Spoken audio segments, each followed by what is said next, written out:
एवढ्या मोठ्या कड्यातनं खाली उतरते तर कालांतराने शत्रू कसा येऊ शकतो. ज्या कड्यातनं उतरला तो कडा उतरून दाखवणार. खालती माता आपल्या रडक्या अवस्थेमध्ये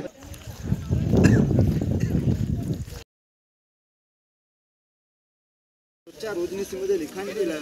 राजांच्या राज्याभिषेकाच्या त्या आनंदाच्या सोहळ्यामध्ये इंग्रजाला सहजासुद्धा प्रश्नाचं उत्तर सुद्धा भेटलं. इंग्रजीतून निघून गेले. प्रश्न त्यांच्याकडे आहेत असं राहिला. प्रश्नाचं उत्तर असं होतं की राजांनी जे गडावरती हत्या आणले होते आपल्या हत्या आणताना मोठा हत्या आणले नव्हते. त्या गडाची कामं चालू असताना लहान छोटी पिल्लं गडाच्या पायथ्यातनं पालखीत बसून गडावरती त्या पिल्लांना खाण्यापिण्याच्या सुविधा रायगडाच्या माथ्यावरती केले. लहानाच्या हाती मोठे झाले. राज्याभिषेकाला त्या हातींचा वापर केला. इंग्रजाला काय माहिती पडलं. राजांची दूरदृष्टी सहजासहजी संपत नाही. इंग्रज झाले. स्वतःच्या डोक्यातली टोपी काढली, मुजरा केला आणि राज्याभिषेकाचं सर्व कित्येक गर्विष्ठ माणा या शुभ मंदिरी चुकलेले आहेत आणि वाकलेले आहेत. येणारा मनुष्य जगात पवित्र आहे. आपण सर्वांनी कुछ ऐसी सी है लोकेशन बट सही है लेकिन बहुत कि सामान्य जो है यहाँ पे पीछे से अभी इस साइड जाके उस साइड जाएंगे. पानी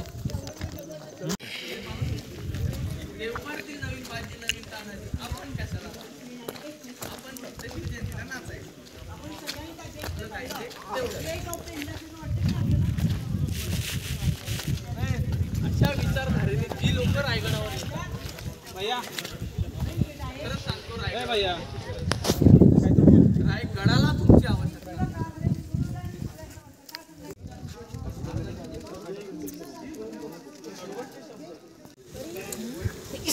आठवलं होतं खतरनाक समोर आहेत बघितले फक्त शिवाजी महाराज रोजनिशीमध्ये लिखाण केलं. राजांच्या राज्याभिषेकाच्या त्या आनंदाच्या सोहळ्यामध्ये इंग्रजाला सहजासुद्धा प्रश्नाचं उत्तर सुद्धा भेटलं. इंग्रजीतून निघून गेले. प्रश्न त्यांच्याकडे आहेत असं राहिला.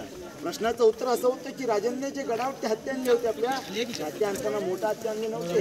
त्या गडाची कामं चालू असताना लहान छोटी पिल्लं गडाच्या पायथ्यातनं पालखीत बसून गडावरती त्या पिल्लांना खाण्यापिण्याच्या सुविधा रायगडाच्या माथ्यावरती केले. लहानाच्या हाती मोठे झाले आणि राज्याभिषेकाला त्या हातींचा वापर केला.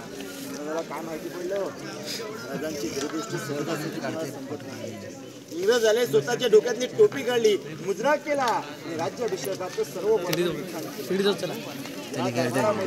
कित्येक गर्विष्ठ माणा या शुभ मंदिरी चुकलेले आहेत आणि वाकलेले आहेत. येणारा मनुष्य जगात पवित्र आहे.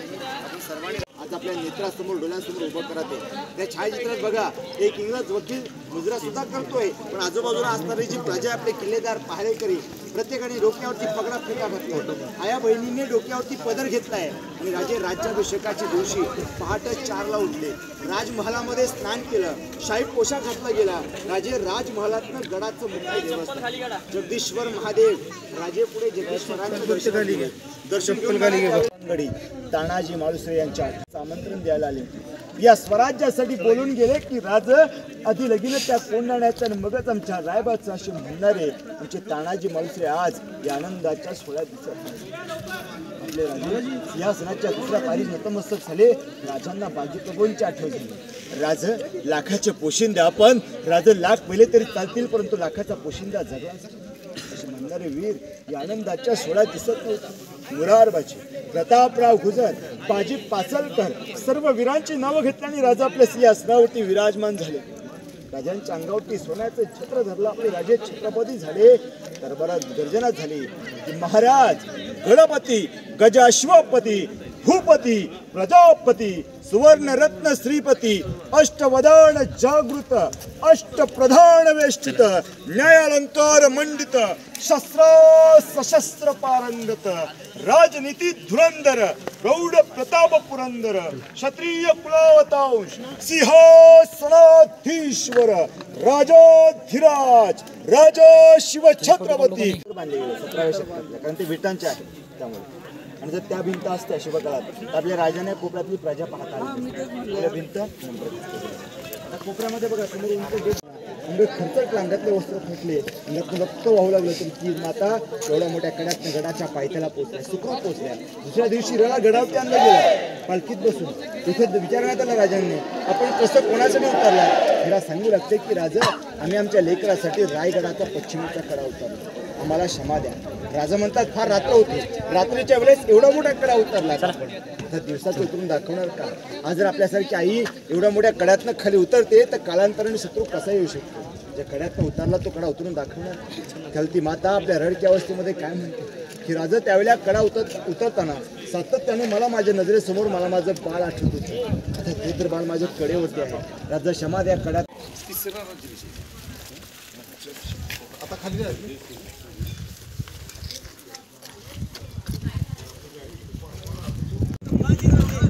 यहाँ पे भी एक मूर्ति बनाई है।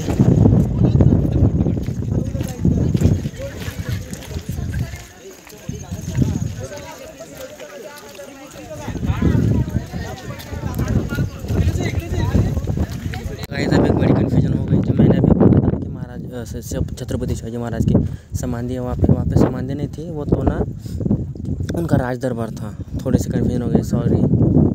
अभी हम जा रहे हैं, ये जो सामने दिख रहे हैं ना, ये दरबार पेट है, उसके उस साइड समाधि है। और यहाँ पे काफ़ी सारे व्हीकल्स भी है जो शायद चल नहीं सकते, उनके लिए या कुछ काम करने वाले उनको लोगों के लिए, पता नहीं। यहाँ पे भी निचले साइड माता का मंदिर भी है, भवानी का। यहाँ पे एक छोटी सी प्रतिमा है छत्रपति शिवाजी महाराज की। यहाँ ऊपर जो आपने देखा, ये जो मेन गेट है, एंड उसके उस साइड ये उनकी राज दरबार है। उनके ऊपर जो टॉप है ना, वो उस अभी तो 5 धातु से बना है, लेकिन उस ज़माने में शायद 142 किलो सोने का था। अभी भी जो नीचे नीचे होल दिख रहे थे, उसके अंदर अभी भी दबा हुआ है बोलते हैं। और राज्याभिषेक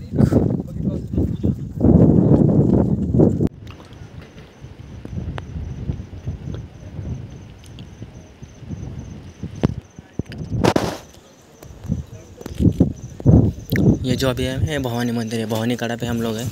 और यहाँ पे आप यहाँ से आप व्यू देखो सारे। यहाँ है, नीचे भी जाने के लिए रास्ता है, वहाँ उस साइड व्यूज़ है। हाय तो गाइस, ये है बाजार पेट उस ज़माने का। उस ज़माने में कैसे दिखा करता था पता नहीं, लेकिन अभी तो ऐसे दिखा है, दिखता है।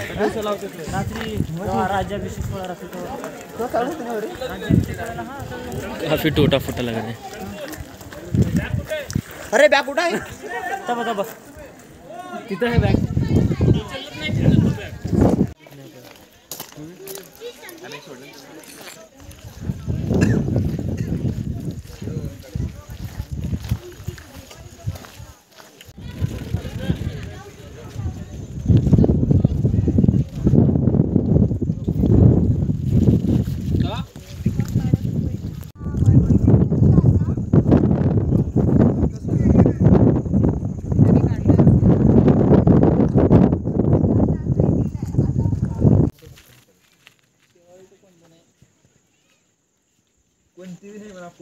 कोण बी नाही म्हणजे अरे आम्ही क्लास मधल्या एकाला नाव ठेवला नुसतं गुटगीट खात नाही.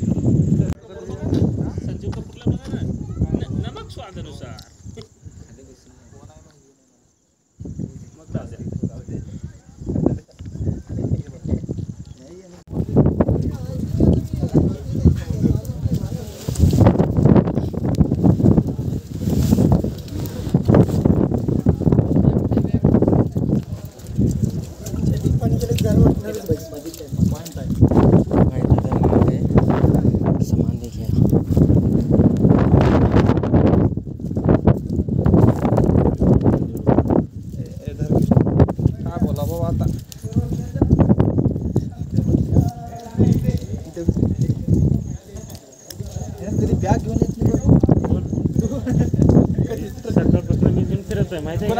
माझी बॅग आणला नाही तर काय राहू द्या. संतोषला कोण पाठवतं बॅग?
तो गाइस अभी समाधि के वगैरह दर्शन ले लिए हैं, तो अभी हम जा रहे हैं वापस, क्योंकि ना रश काफ़ी था एंड अभी जाते टाइम भीड़ काफ़ी ज़्यादा होने वाली है नीचे, तो नंबर वगैरह लगाना होगा। सब किसी ने भी खाना नहीं खाया, तो सुबह कुछ थोड़ा बहुत खाया था, नीचे जाएंगे खाना वाना खाएंगे, देन उसके बाद रास्ते में जिजाऊ माता की समाधि भी है, वहाँ पे भी जाएंगे, दर्शन लेंगे, देन वापस जाएंगे।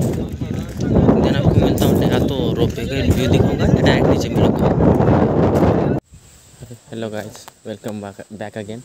तो आज अभी आ गए हम राजमाता जिजाऊ माँ साहेब, राजमाता जिजाऊ के समाधि यहाँ पे कुछ ऐसी है लोकेशन, बट सही है लेकिन बहुत।